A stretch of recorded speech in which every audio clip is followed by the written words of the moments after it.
ഏതാണ് ഏറ്റവും മികവാർന്ന പുരുഷൻ?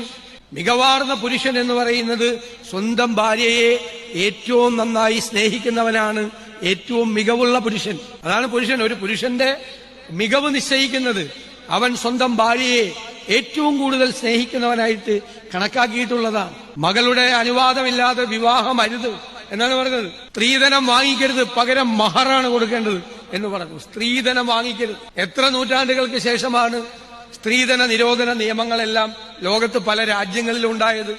സ്ത്രീധനം വാങ്ങിച്ചു പോകരുത്, സ്ത്രീയാണ് ധനം, മഹർ കൊടുക്കണം, അങ്ങോട്ട് കൊടുക്കണം എന്ന് പറഞ്ഞു.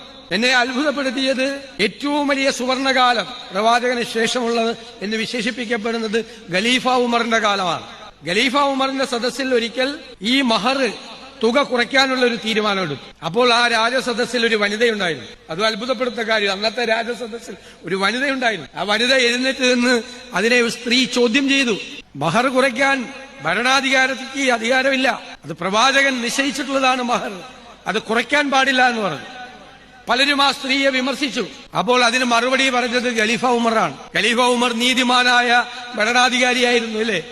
നീതിമാനായ ഭരണാധികാരി, ലോകം ഇതുവരെ കണ്ടിട്ടുള്ള ഏറ്റവും നീതിമാനായ ഭരണമാന്മാരായ ഭരണാധികാരികളുടെ മുൻപിലുണ്ടായിരുന്ന ആളാണ് ഖലീഫ ഉമർ. പറഞ്ഞു, അവര് പറഞ്ഞതാണ് ശരി, നിങ്ങൾ പറയുന്നതല്ല.